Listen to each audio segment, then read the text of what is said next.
Well, fall is here, basically, right? I mean, we're a couple weeks away from fall, and we want to stop everybody from doing these common mistakes in your garden. Keep an eye out because this is go time. Can you feel the clock ticking, Batavia? I always feel it ticking. It's like those old, no pun intended, those old Big Ben like clocks that you used to like the handheld ones that you used to like wind. Yeah, Yeah, I never got those. Never did those. Didn't like no. the name. I've gotten them for Christmas as a young person before. Talk about practical gifts in my household, man. That Yeah, was your alarm clock back then, you yeah, know. yeah, yeah. We got alarm clocks for Christmas too. Hmm. Man, good old days. And you know what? Damn, we're off topic, but we'll get on real quick. I wish that I could go back to a regular alarm clock, but I just can't at this point. Mm. I've tried. All right. So we're going to be talking about fall gardening and then these easy mistakes to avoid. But they are key. And the reason why the clock's kind of ticking is because the sun's getting lower, the temperatures are Mhm. cooling. I know you can feel it. I know you started drinking your pumpkin spice lattes and your apple cinnamon and all that stuff, busting out the flannels, all that good junk. So we want to make sure that we don't hinder our garden in any way or let anything get in its way because every minute counts. But I do have to say, my garden at this point is 100% planted as much as it could be for fall. I got 2 more beds to do, and I'm waiting to harvest my sweet potatoes. Instead of planting out my fall transplant, I'm recording with you. That was what I planned on doing this afternoon. We had an overcast day, it rains coming in. Yeah. So I am sacrificing it all to chat with you. Well, you'll get out there afterwards, right? That's the intention. Yeah, you'll do it. I'll make sure of it. No, okay. Well, I've been planting steadily over the past couple of weeks, and things are starting. Some of my starts that I put in are actually showing growth at this Mm-hmm. time, so it's a little exciting. But I know that there's challenges coming up, and Yeah. I know there's challenges from nature, and then there's challenges from me, and that's Mm-hmm. that's the problem. You know what I mean? Like I'm the problem here. So I need to make sure that I stay out of the way and get it going. And I mean, you're planting your beds now. Have they all been planted all summer? Everything that I'm growing in for fall did have something growing either in spring and has been dormant for maybe 6 weeks or so. So think garlic, think, my scallions, right? Or they have had a spring, summer, and now fall planting going in. It's probably like 40%. I was going to ask you, I'm trying to do the count in my head as I talk at the same time, but like maybe 40% of my spaces are being replanted, not quite 50%. Okay. Yes. Well, yeah, it's hard math to do. Yeah. I'll count in my head. So for me, I, I'm not replanting. I do it differently. It's not that I'm not replanting them, but I'm planting short crops that need to be out and let the beds rest over the winter Mhm, as mhm. long as possible. So some of them aren't really in there, they're not designed to be in there for a long time. But the reason why I asked you is because the soil is worn out at this point. I mean, it's truly worn out. And I mean, you can do a lot of things. You can add compost, you can revitalize your soil. But really, this time of year, the bread and butter is going to be your fertilizer. So, fertilizer is really, really important now because you've had plants in all summer and probably in the spring as well. And that nitrogen has leaked out, it's water soluble, so it's washed out. So I find myself, and I did this for the past couple of years, and it's worked out really, really well, where I fed a lot of nitrogen in the fall extra, and that really helped get them boosted and up and going. So what I'm doing this year is I'm trying to front load it in the beginning so that I can get that maximum growth while it's still warm outside. You got caught. You got caught. Look, I gotta find the bell. Clearly, you didn't see that I message. did see the message, but you didn't say hold on. I found it just in the nick of time. Um, I remember the last an episode ago, or maybe 2 episodes ago, we mentioned the original broccoli bed turned into the corn bed. Now I think it's turning into a spinach bed. High needs for nitrogen, but generally, not a. I wouldn't say it's a hungry crop. I actually was going to put brassicas in it, but changed my mind for a different reason. But as I was working with that soil, those beds always produce for me. It's the largest bed in the front yard garden. But yeah, it's been worked this year. Mm-hmm. That soil makeup, those two large beds, they're 10 footers. Um, they were the original soil drop was from the same place, from the same run. I've added soil here and there over the years, but the makeup of it is always the same and very different than the makeup of the beds in my backyard garden. So it always appears as if it needs something more. Very kind of clunky, clumpy is probably the better description of it. It always looks dry. Um, and again, I probably could be doing a bit more when it comes to adding organic matter to it. But here we are. And there was a small part of me that said, let it rest starting now. Yeah. But I'm going to go ahead and put some seeds down for spinach and just see how they do. If it does really perform poorly as far as, the spinach growing, then there is my answer. Otherwise, I can kind of eke out one more crop this season. Yeah, it's always a game, isn't it, to see like how much more can we go, how much longer. Mhm, mhm. I know for me, you know, my garden, there's certain beds that are showing signs of like, God, just put the nail in the coffin, like kill me. And I'm like, no, like, we got the DNR signed, and it's just I'm ignoring it. And compost is really good, but the problem is it's not gonna really take effect fast enough right now.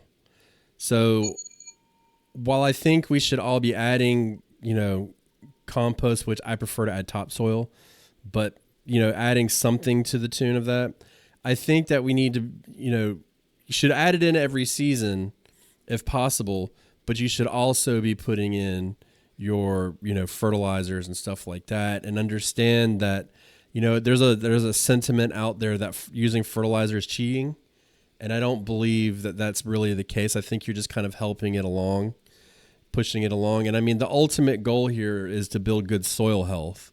So, Mhm. adding those composts and those different amendments that you may add or whatever will go a long way in raising that soil health in time.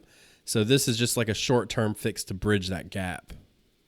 Yeah, well, I mean, generally, specifically for fertilizer this time of year, this is the last dance for these crops. And depending on if you're adding something that's more, quick acting, you know, then you have a real good shot. If you're adding something that's going to take a number of weeks to actually come into play, which a lot of the fertilizers that you and I use, that's what we have. We're going to kind of get one good feeding going into the end of the growing season, at least for my garden. At the point of this recording, we're like, I would say 2 months of growth. wanted to say solid growth, but I'm going to say growth that's left in the garden season for me. Now, that doesn't mean that the garden shuts down in 2 months. That means that things will be moving so slowly, a snail's pace, and some things will not necessarily go into dormancy, but they won't be growing anymore, although they can still tolerate the temperatures.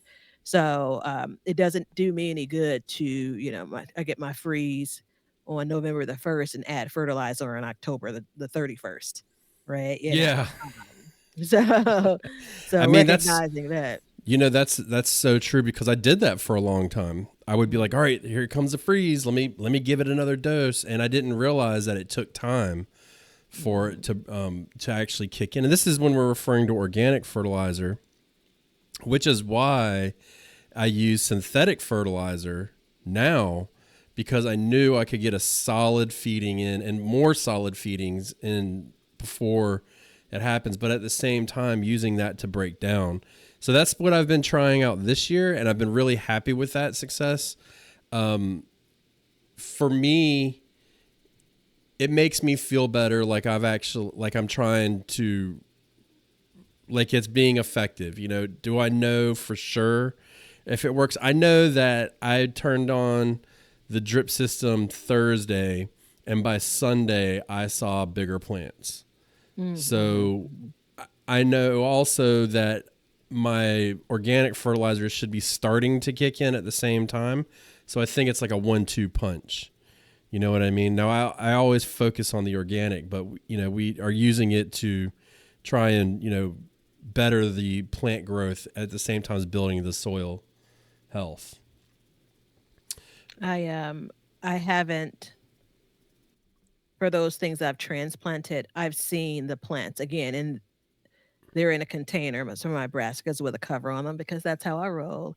And I can see the growth in a matter of like 7 days, 10 Yeah, days, where they're at the top of the container as far as the leaf growth, the stem growth now.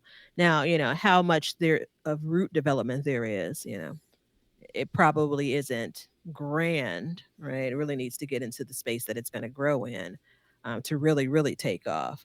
But it's really impressive. Our temperatures are cooling down. We are still getting days in the 70s, up to 80 degrees is a high, but we're getting lows in the 50s, 55 yeah. degrees Fahrenheit. And I am concerned that some of my lettuce starts, I may have brought them out too early, like to harden them off. There may be some bolting going on, but we'll cross I've the already bridge got my when lettuce we're ready. in the ground. Well, yeah, I don't have it in the ground yet. I have some younger plants, which I know will be fine. Some of the ones I started in July, which, going into the beginning of September, they're not in the ground yet. They could have been a week ago. But anywho, they're a lot larger than, I typically would plant out. Yeah. I'm hoping that plays in my favor because some of them are like the heading, the Paris Island, and the Little Gem, both romaines. I have the super red from our shop as well. Yeah, from our shop as well. So all of that said, though, that's a good example of something that doesn't need much feeding because it's actually already at a really large state. It's quite literally 2 months old, Yeah. as far as how much growth there already is. But I don't want to get too off the beaten path, and focus too much on lettuce, although it's one of my favorite ones to grow. Well, I mean, it's a popular fall crop, and I Mhm. planted mine earlier than normal, but for good reason because, you know me, I'm a weather dork, and I've been watching, and the polar air mass has kind of moved down, and that's what's bringing, like, across the board, everybody's getting cooler weather, much cooler. If this is wintertime, it'd be freezing cold, right? But we're absolutely having fall temperatures right now. I mean, I'm wearing sleeves. You know what I mean? When's the last time you see me wear sleeves at this time of year? So it's absolutely, and I know that from what I understand is when this happens this time of year, that mass of cold air will stay for weeks at a time. Whereas usually you may get a cool down and then a warm up for weeks. So it's the opposite, and that's supposed to last throughout the fall. So I took a gamble and said, you know what, let's just see what happens. And I planted the Yeah. stuff out. So Yeah, I was waiting for them to harden off and then waiting for the space to get prepped for it. So it yeah, wasn't like a strategic move based on weather necessarily. I was trying to get closer to September to make the note of if I'm planting within the first week of September, what does that mean for the garden, yeah, right? Again, my average first frost is November the 1st now. Now, I do have some video from last year where I think it was definitely the 2nd week of November, maybe even mid-November, where I made it a note to say, "We haven't gotten our frost yet." Doesn't mean it's gonna happen this year, but I'm not planting these things because, I'm 2 months away from the average first frost. I'm going to go ahead and take the chance because these things we're talking about as far as lettuce goes, I can harvest it at any point. We know this. It doesn't have to finish maturing, if you will. Yeah, no, absolutely not. I mean, baby lettuce is a thing, right? So, I mean, but you still want to have a pretty decent head so it can, Yeah. because the idea here with all of this is that these crops will continue to grow past your first frost date. We Well, just no, what I'm trying to say is that there's going to be so little growth for me because remember, my right. temperatures get cold and stay cold. Yeah, well, that's what I was trying to get out is, but we got to get them Oh, to a sorry. point to where they can survive that first frost. You know what I mean? Mm. So yeah, just keep fertilizing, keep on schedule, keep paying attention. Just understand that you're rebuilding your soil from over the summer and the spring. I did forget to say too in the beginning that you're listening to the Backyard Gardens podcast. I'm Ben. This is Batavia. And come check us out. Buy some seeds from us at our seed shop. Link is below. Come join our patron and our Apple subscriber, or you can also be in the Backyard Gardens community garden. Come watch us on YouTube. Sorry, I got a little sidetracked there in the beginning. I would say, we've done this so many times, and I'm like, did he do it? He must have I done know it. you forget, right? Yeah, yeah. Yeah. Yeah, that's highly professional of us. What can I say? Mm. Okay, so the next thing to understand is, and this is in my garden, I've noticed this a lot in both here and when I was gardening up in New England. But let me know if it's the same for you, Batavia. But the pests are going to start to get really bad before it gets better. Well, um, I know there are a couple of things that I always talk about because they're my number one threats. So squirrels are running rampant. So those are animals for pests. I don't know if are you referring to both animals and bugs, insects, things. If you consider it a pest, it's a Mm. pest. You know what I mean? Like it doesn't matter. Yeah, I think that it's more of watching plants for me, and it's gonna start to get and stay damp in my garden.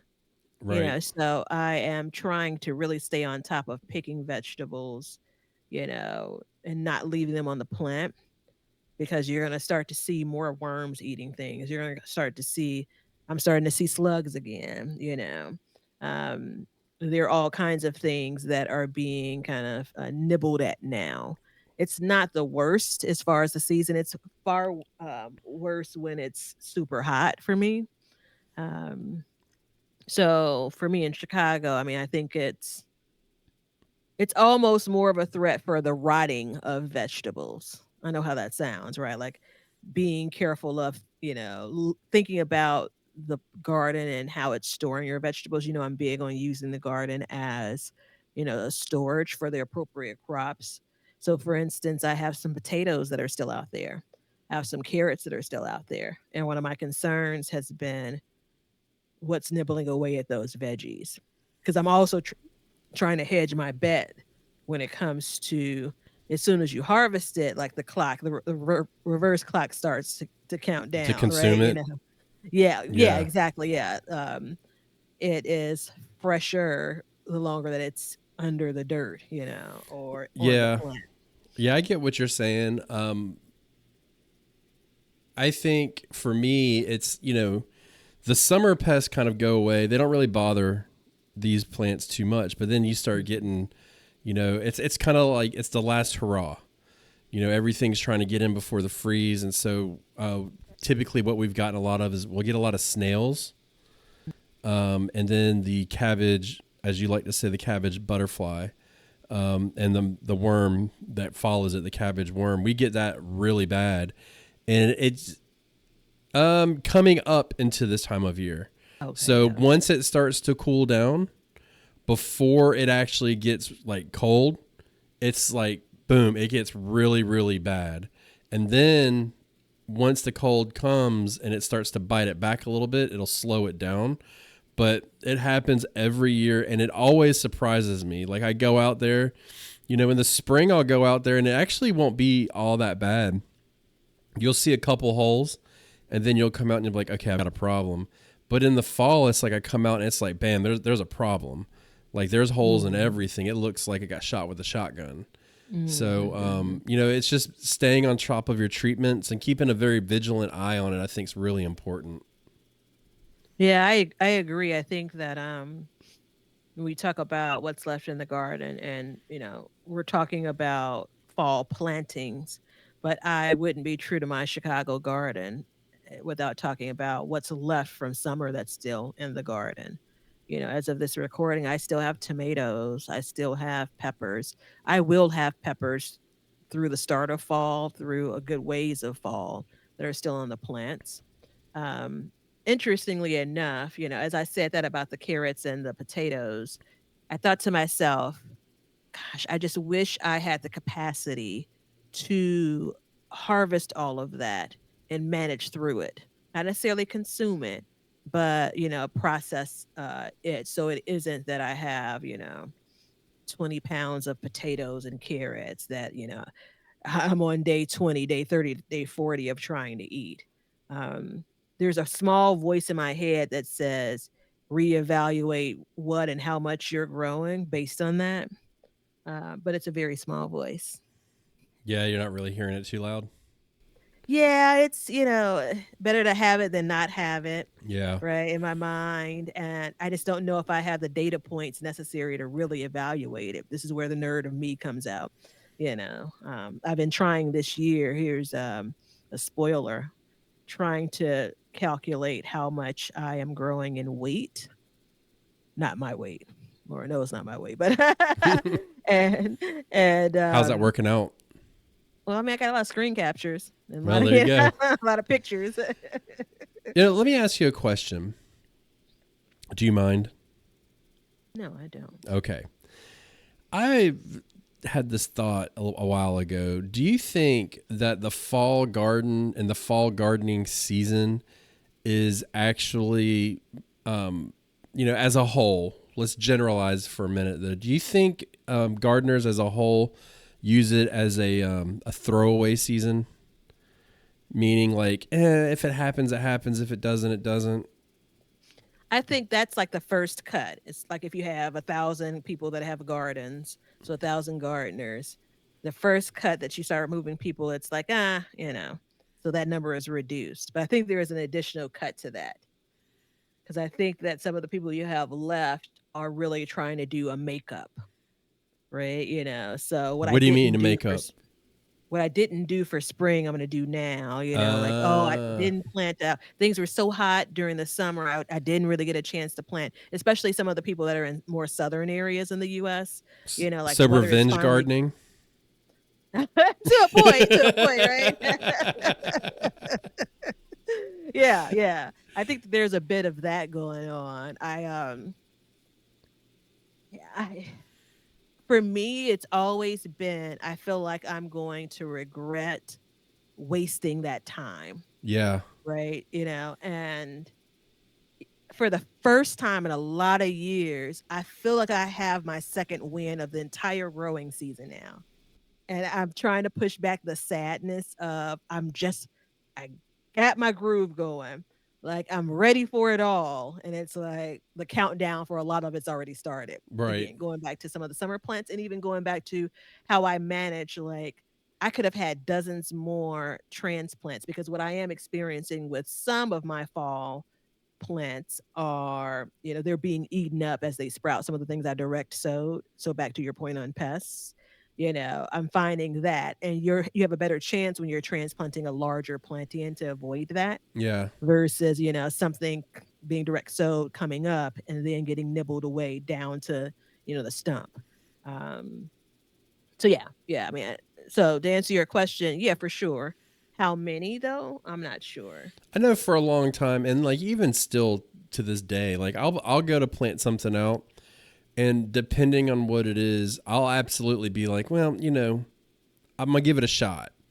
If it works, great. But if it doesn't, fine. And I think it's the fact that there's an end date, right? There's within reason. That the frost comes and that's when things will start to get difficult. Not that your garden will die if you plant it correctly at that time, but it'll start to kind of wear down. And I think that's part of it. But I absolutely do fall into the category of like almost revenge gardening, where it's like, man, I had a really struggled, and even though I know what to expect for, late July into mid August, like I know and I expect for my garden to empty out. But I also look at it, I'm like, and I've done it before, so I know that like there's a whole nother season behind me, and I'm going to make up for what I didn't have. And this is not popular in my area to say, but I actually prefer the vegetables that you grow in the fall and spring more than the summer. So I get kind of excited for it, but it took me a long time to get there. Mm-hmm. You know what I mean? And I also find it fascinating that the healthiest vegetables you get to grow twice a year. Isn't that interesting? It's interesting. I know that about you as far as those being the vegetables you prefer. Um, It's hard to admit it though, because I yeah, love fruit. I love, there's certain things that I love, but when it comes down to making like a solid meal, like you can't beat a handful of collard greens. You know what I mean? Or a yeah. I look cabbage. at this and I feel like we have to have Leonard add this to a separate discussion because this is the, who are you growing it for conversation. Are you really growing it for yourself? A lot of my summer plantings are because it's like you won't. I harvested the first pineapple tomato literally at the end of August. Right. Such a tragedy for me. Oh, whoa, it's me. But I said on some video, like, I waited a full year for this. Yeah. And because you have spring and you have fall in those crops, the window for when you last had them is shorter, right? So you are able to enjoy them more frequently, to be quite frank. A lot of what we do for summer, there's only so much you're even eating during the season for summer. Yeah. A lot of that's preserved, right? So you don't have the freshness of the tomato for your tomato sandwich, Yeah. So, you don't have that in December for sure in Chicago. So it makes me stop and think, and we've talked about this, and this time of year is probably more common than not. Don't believe me, people. I'm just saying a thing to maybe make you think. Do you make your summer garden smaller to ensure that you have room for your fall garden? Right? And I mean like by, number of plants, places you're planting in. I feel like I have a pretty good mixture now. I did the math in my head. It's like 7 growing spaces, not counting my containers that I have set up for fall. And I think it's like 16 or 17 raised beds, like so almost half of them I'll be planting for fall. Um, and I'm pretty satisfied with that. Now there's also the bit around the fall plants hanging out much longer, Mm-hmm. which, that turns me on. I like it. I like it a lot. Yeah. It's very satisfying to know that once they get going and once they are actually getting to the point of maturity, for me now I know this. In my Chicago garden, I don't have much of that in my garden up until like December. Man, that's sexy. I'm trying to tell you. Well, now that we know Batavia's love language, everybody. Garden love language. Well, Yeah, yeah. it's all the same. No, I mean,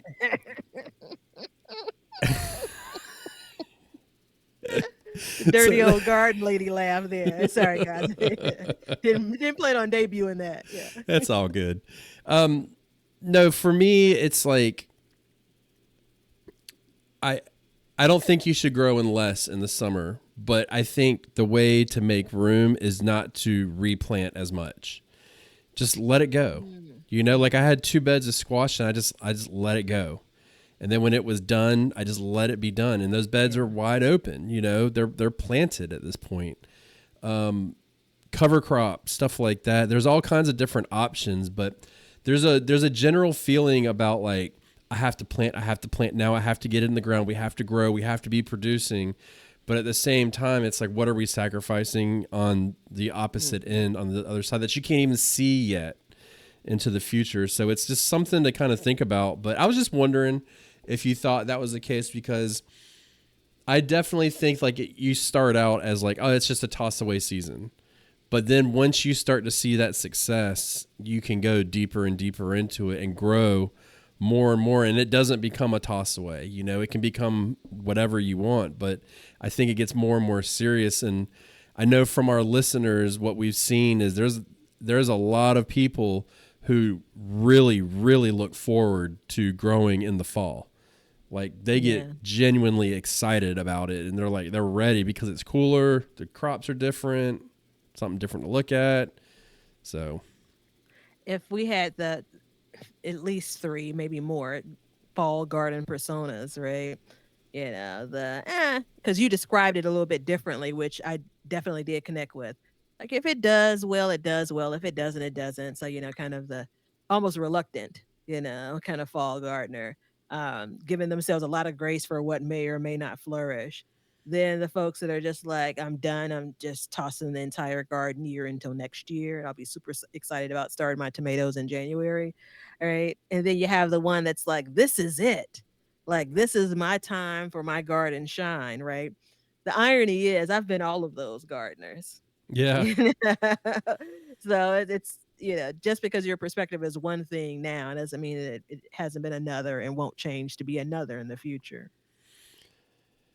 Well, that's the benefit of it. You can change the way you want. All right. Hmm. So the next one is as we get closer and closer to your date. So Batavia, at the time of this recording, she's got 2 solid months of growing, and solid is loosely used here because we know it's not like fast, rapid growth, but still Hmm. no worries about cold, frost, Yeah. anything like that. But in the build up to that, it's important if you're going to use, and if you're growing a fall garden, you really should be using covers, low tunnels, anything like that. Get those ready early so you're not out there the day before the frost about, oh my God, I got to get out there. I don't have time to cook dinner. I got, just get this stuff out there, get it staged so that when time comes, you can just plop it on and be done and, move on with your day. But it's also important to understand how to use them and Hmm. what to use them on. Yeah, I had a trusted gardener comment about my cucumbers. Everybody knows this every year. It's the same story. Listen to me next year. I'm bound to be different next year, but listen to me next year. It'll be the same story. At this point, I'm getting like kind of the bulk of my summer plantings. And so I said, if I can keep my cucumbers healthy for even just a couple more weeks, I can get another couple of weeks of fresh cucumbers. That'd be ideal. And they commented about some type of cover or protection for my cucumbers to get more out of them. And I can't even imagine like what that looks like because they're growing on a trellis. So I'm not talking about for this segment cover for summer plants, right? No, I know you're not, no, right? Yeah. So, absolutely not. so there is a question around, well, are we planting things that don't require a cover? Some things can take a lot of cold temperatures, but even cold tolerant things have their limit, right? I mean, Yeah. I think it's probably like kale and collards and maybe a handful of other like more obscure plantings that can absolutely take, the repeated freezes and frosts and all, but I don't know. I think I differ in your opinion. I don't think you have to have it, but I think your garden absolutely benefits from it. And even if you're not sure if you're going to use it, to your point, have the setup ready because the anxiousness and stress around it because oh, the weather person said it was going to get down to 40 at the beginning of the week. Now they're saying it's going to get down to 30. Yeah. Yeah. I've been running out with blankets. That's been me. I've done that before. And I mean, I don't think maybe I shouldn't speak in such absolute sometimes, but that's just the way I am. Oh, I love that about you. I don't That's a part of think why you we're so have different. to, but I think that if you are growing and you really want to get some kind, maximize your potential harvest, there is no better thing you can do in the fall than give it more time because the grow time on these plants right now is a lot longer. And to your point, so I was thinking about this when you were speaking too, Batavia. When your first frost comes, like very first one, are you rushing to go out and cover your plants? Not my fall plantings, no. No. No. So it depends on how my weather is going to be. If I Hmm. look at it and I say, hey, we're going to get a frost and then it's going to go right back up, I'm going to cover it because I don't want anything to stop, right? I want to keep everything going in the right direction. But if I look at it, it's going to get cool and stay cool, then I'll let it go, because that's the difference between your and my weather. We can get Yeah. 30 degrees and then it'll be 50 degrees as it, low for the next 2 weeks. So we look ahead and say, okay, but yeah, I don't rush out really to cover them either, but those covers are still in place in case I decide to. But and covering a cucumber, like I don't even know what that would look like. It'd be a headache, covering tomatoes and stuff like that. I mean, the thing is how long are you prolonging it for at that point? You know what I mean? Like, what is your end game there? Are you trying to get another month, another week? What is it going to take? So I feel like it's like diminishing returns on the effort that you put out. Yeah. I was just looking back, I think last year, and again, no guarantee to repeat it. It looks like it was November the 20th ish was the first time we got below 32 degrees Fahrenheit here in Chicago. Which is really late. Yeah, really, it's weeks and weeks late. Because remember, I've been tracking it the years prior, and October 30th, 31st, November 1st, it was pretty spot on. Like that was the anticipated first frost date, and we got it. Last year was an anomaly. But I say that to say, I think it's the season of the garden you're in as far as the season as a gardener. There have been times that for my summer plants, I've made Herculean efforts in those last days. There have been times I've taken containers of lettuce, which is again more cold tolerant, obviously, into the garage. There's been times where I have not covered any of my plants, Yeah. and even forgotten to cover some peppers, and they've been fine with that first frost. A lot of what's in my garden in most falls around this time of year, to be frank, are going to be kale and collards. And, we have to get down into like the real 20s for there to be even some level of limpness. Yeah. Um, so there is something to say about like, what are you growing? I don't want a fall garden only of kale and collards as much as I enjoy them both, though. That But would that's going to be, be the least stress. there's a some people by my house, they have a garden and every fall, like come July, they empty it out. It's empty. And then every fall, it's row after row after row after row of collards. They don't eat them. I mean, they don't sell them. They must eat the hell out of some collards, but that's like all they grow. And, it's funny you think that, but what if you did just do like pick 3 or 4 vegetables for fall, So I've got 11 beds in a greenhouse. Let's say all I did was cabbage, greens, and broccoli and just planted all that. You'd have a lot of, I mean, you might be hitting on something there. So get out of my head. So there are I'm two about to thoughts go that I rip just my garden had. out and start over. Yeah, thoughts I had. I planted in the sunniest space in the backyard. Uh, this is that um, 8 foot by 2 foot bed, so very small width. I did a cluster of arugula, one of your favorites. It's never his favorite when I say that. Then the second row was bok choy, and then the third row behind it, they were turnips. And one of the quick remember I talked about the sweet corn in our shop, the Silver King. Mm-hmm. I started it indoors, fastest thing to grow. That turnip plantings, bok choy, and the arugula are all growing at the same clip and super fast to germinate, to continue to grow. They were sown like at some point, maybe the second or third week of August. Perfect timing. And as I look at it, and I look at some of my other direct sowed seedlings, they're just like womp womp womp. I said, well, I feel like I could have doubled or tripled down on these. So I say, like, get out of my head because there's definitely, if there's any fine tuning that I have to do, it is fine tuning in the footprint of fall. Not, I was kind of teasing about making my summer footprint growing less in the summer because I mean, when am I ever going to do that? But fine tuning like how much for fall specifically what for fall is probably a better way to say it versus how much. And the easiest way to do that is to narrow it down to a couple of crops. So I'm going to find out arugula does well in my fall garden. I'm going to find out lettuces always do well in my fall garden. I'm going to find out. Um, we'll see what bok choy and how turnips do.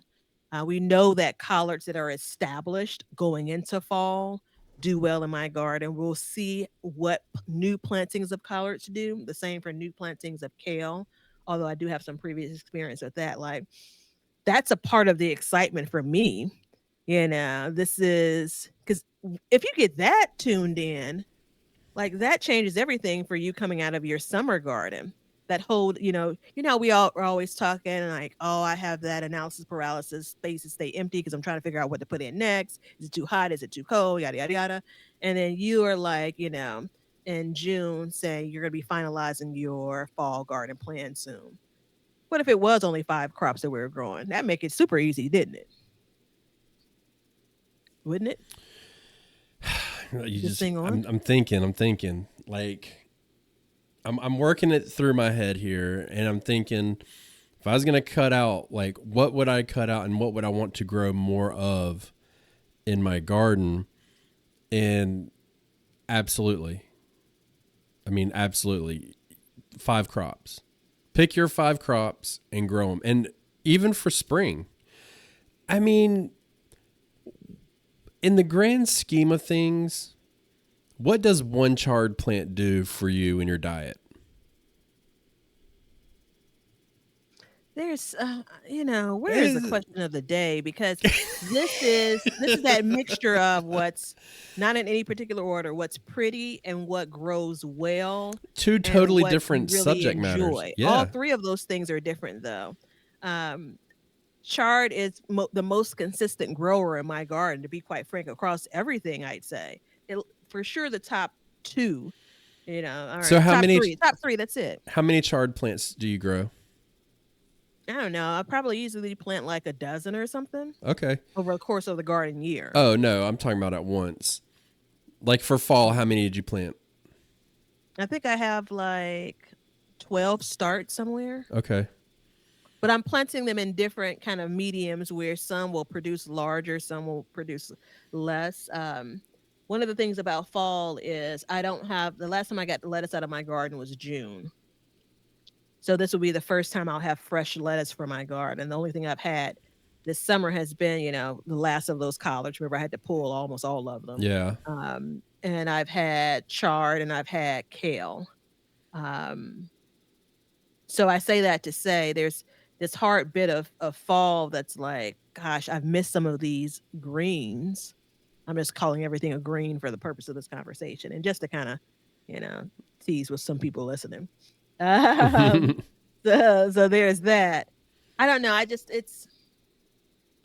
think it varies per season. I do walk into spring wanting to grow all the things that are I do available to too. grow in spring. I do too.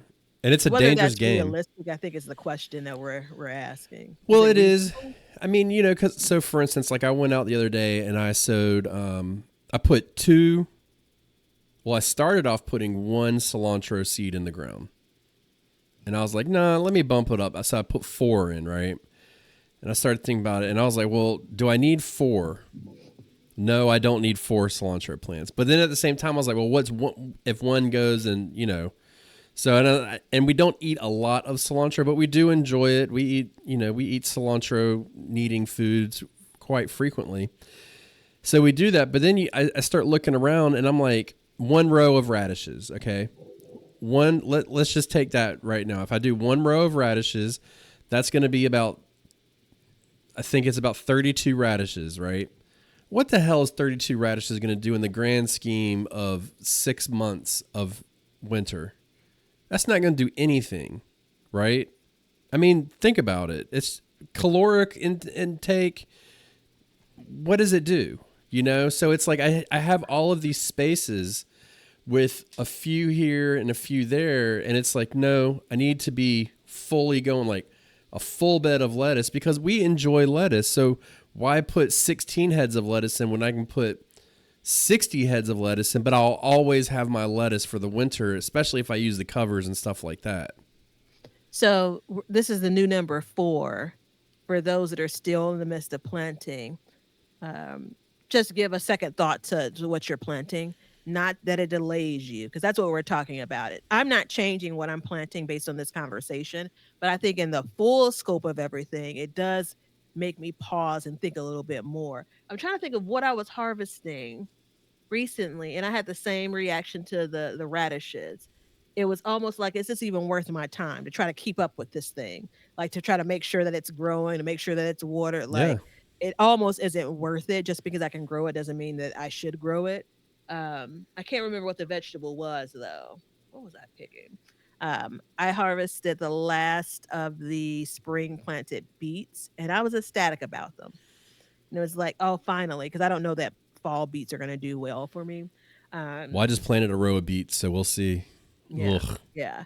But I mean, it's the only thing I know for sure that fit that this year were the sweet peas.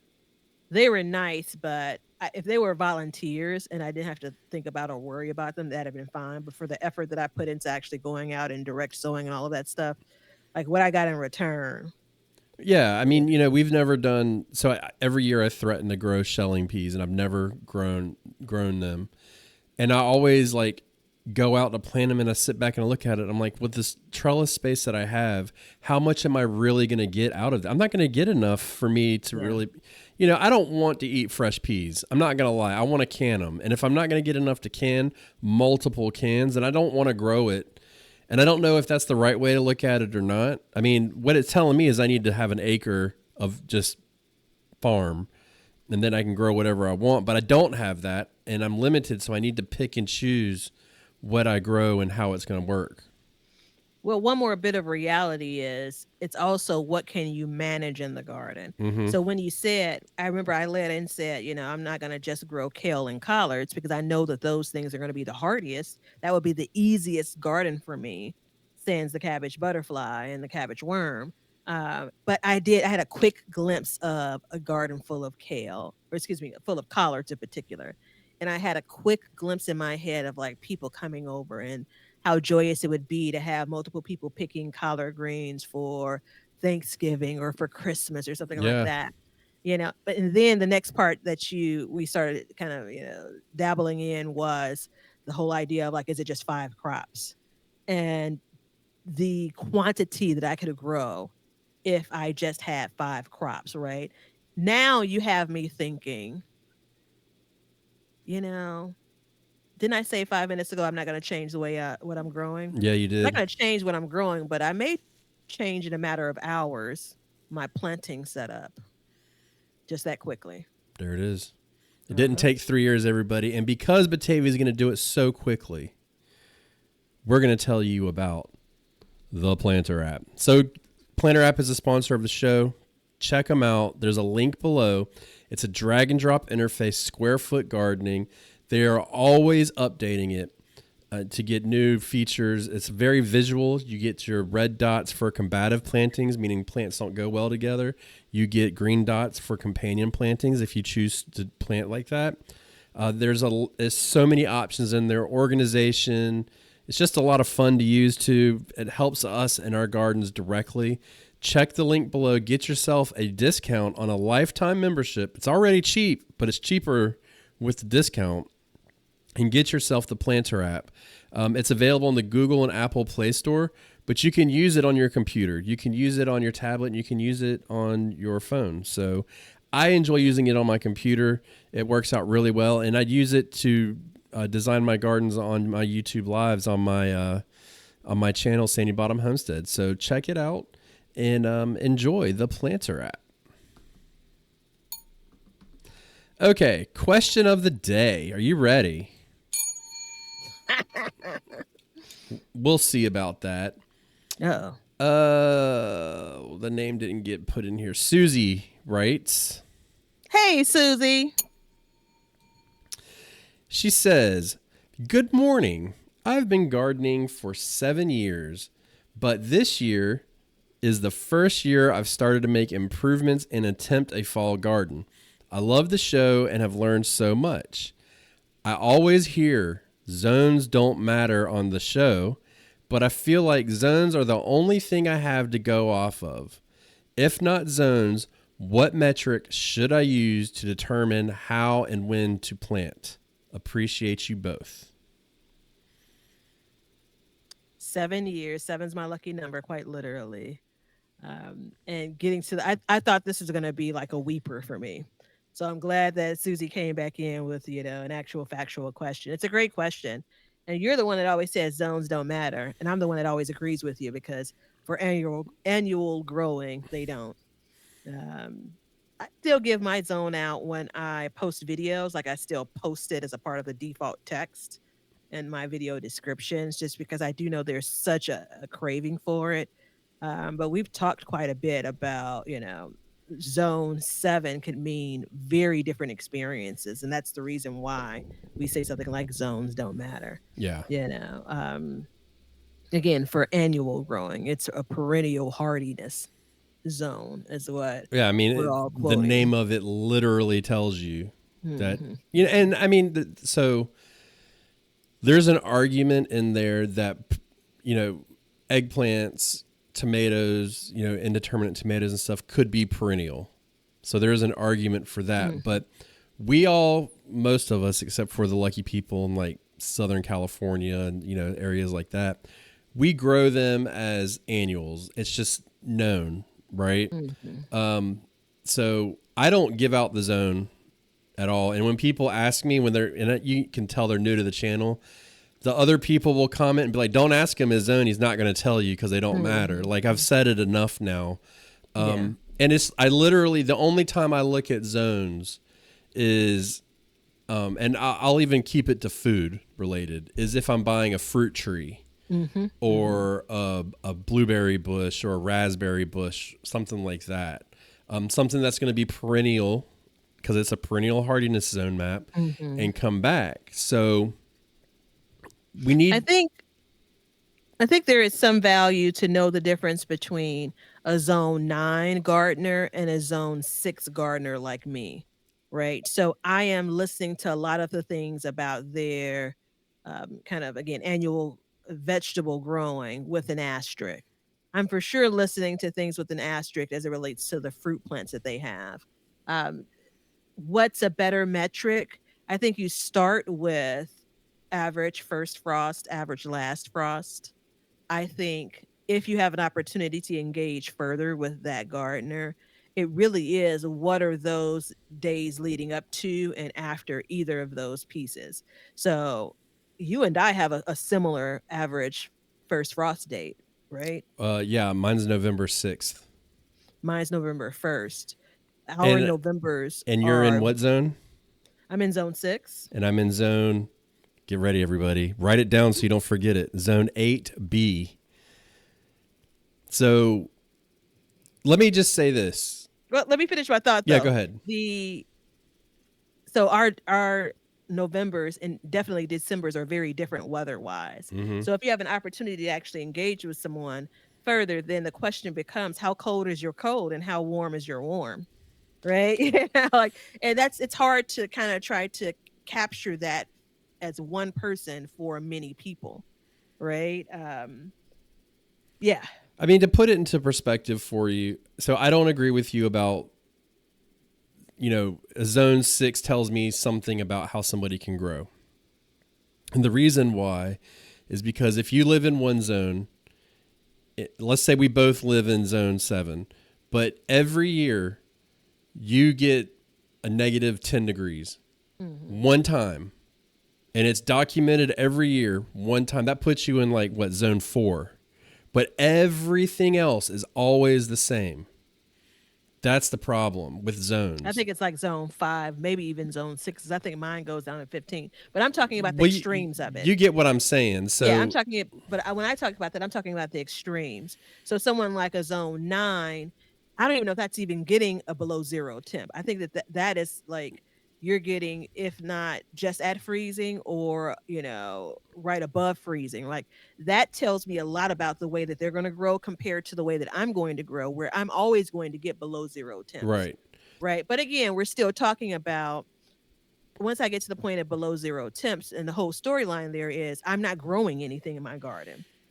that same calendar day, they probably are if they're in a zone 9 or a zone 10, Well, the right? So kicker of all it's of almost it, like a cautionary tale more than anything. well, the kicker of all of it is it doesn't really matter, right? Because 32 is 32 is 32. It doesn't matter where you are. You know what I mean? So, what I use to do for not for zones, for planting is I use, like Batavia said, my first and last frost date.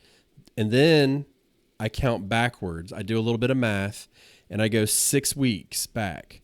And so if I have to plant something that is not frost hardy at all, let's say a tomato plant, and my last frost date is it's April 1st. So 6 to 8 weeks before that is when I start my seed, and then I put it out after the frost date. Same thing for right now. 8 to 10 weeks before my first frost date, I start my seeds, get them in the ground, so on and so forth. So right now we are 8 weeks out, and I have just direct sowed a bunch of plants. So, this is how I work, and it seems to work out really well for me. Zone wise, like I said, it doesn't matter, and it always helps to pay attention to your low temperatures, your forecast, know your climate, stuff like that. There's a reason why Batavia is always using timeanddate.com, Which I'm and on right now. quiet is kept. What Batavia is doing when she does that is she's studying her climate. She's learning what her climate does. And I've seen over the years how she can recall it a lot better because she is referencing it so much. But what we have to understand too is that there are fluctuations in the temperatures and the overall trends. So it's not always perfect. But Hence last year's first frost being right. mid-November. Yeah. For instance, last year I didn't plant my fall tomatoes because I just didn't do it. And I kicked myself. I remember saying on here, I wish I would have, because our frost didn't come until December. We were like 6 weeks late having a first frost. You see what I'm saying? So it doesn't, but at the same time, while I'm worried about those tomato plants, those 6 weeks we didn't have the first frost, guess what? It was perfect growing weather for everything else that's cool season. So that's what I use as a metric. 6 weeks to 8 weeks before your frost date, go in, and then learning and playing with your planting for certain crops. So like broccoli, for instance, it can take a frost. So how early can you get it in? Well, I plant mine 2 months before my first frost date. I put a plant in the ground 2 months before my last frost date, in the spring. So that tells you that I need to start that around Christmas time. I need to start those plants so that they can have all that time. Let me channel my good brother Young Ben. Under the USDA's plant hardiness zone map, the Mm. first sentence reads, the USDA plant hardiness zone map is the standard by which gardeners and growers can determine which perennial plants are most likely to thrive at a location. My reference to zone 8, their lows on average 10 to 20 degrees. My zone 6, 0 to negative 10 degrees. So when I watch someone in growing zone 8, I am not thinking about the perennial plants, but I'm thinking generally speaking, they're never they're not often getting below 10 degrees, right? If you go all the way up to somebody in zone 10, they're in the 30s to 40s for lows. And so what that means to me is they can have something in their garden in December and it'd be more like my November. They can have something in their garden in January and it's more like my experience in November. But I'm not personally doing that kind of math anymore. And so that's why we probably lean even more into the zones. They're not as helpful as gardeners think. And in fact, they're oftentimes misleading for the purpose of the reason why people are asking about zones. And I've said this many times when we talk about zones, but I've got a follower, lives in Oregon. We've communicated. He's in the same zone as me, totally different in the way he grows in this climate, and he cannot grow the same things as me at the same times of year, and the same vice versa. So it's just, it varies widely. I think the reason why we use it is because when I say, "Hey, what zone are you in?" and I say I'm in zone 8, you know where to look. You know, it's like a location. It's like a garden GPS almost. But I Mm. just kind of, for me, it's like I know in my area, if somebody from North Carolina says I'm in zone 8, 7, or 7A or 7B, and even parts of 6, I know where they are in the state of North Carolina, right? I know that Virginia is a certain zone, and I know moving farther south, I know how the zones kind of change. So it's just kind of like a metric, but it's just highly inaccurate and it doesn't help us. So, So the second sentence was the map is based on the average annual extreme minimum winter temperature displayed as 10-degree Fahrenheit zones and 5-degree Fahrenheit half zones. That's your 6A, 6B, and so on. I feel like most people are asking to see how much alike or not alike we are. yeah, And again, I don't know that it's as helpful. Um, I really believe that even the visual seeing what someone's growing at a particular time of year and then looking at what's in your area. So it's not necessarily for pre-planning unless you're looking at older videos. If I'm looking at someone with, someone came up in Australia on my feed. This time of year, that's they're going into their spring, right. and I was just curious around. I only got a couple of minutes into it. Curious around kind of how this particular gardener was approaching what they're planting. It was pretty interesting. But it's again a good example of zones don't matter. They don't matter at all. Not for most of what we're trying to grow and who's growing it. Now, if you want to grow a flower, they completely matter. As long I'm as almost offended when I can't haven't been able to find the hardiness zone for some of my perennials. Because I mean, you're talking about an expense, time and energy, for they something do to that on die the next purpose. year. They do that on Hmm. purpose. Of course they do. So you got to buy more scumbags. All right, everybody. There you go. I hope that helps, Susie. I believe I got your name right. I hope so. I accidentally didn't copy it down when I wrote it down, but if not, you know who you are. If you'd like to be like Susie and leave a message, you can do so on bygquestion@gmail.com. That's where that question came from. Link is below for that to help you, and we will get to it at some point. And if you want to send us constructive criticism, please get your facts straight before you do so. We have had a few issues, and it's just wrong. So please pay attention and understand. And on that note, everybody, if you love this show, please support us any way you can. Remember, we do two things. We learn to grow, and we grow for change. Leonard also is the bouncer of certain comments and emails. So some of those things don't reach us if it's not something that's written with a smile. Yeah. See ya.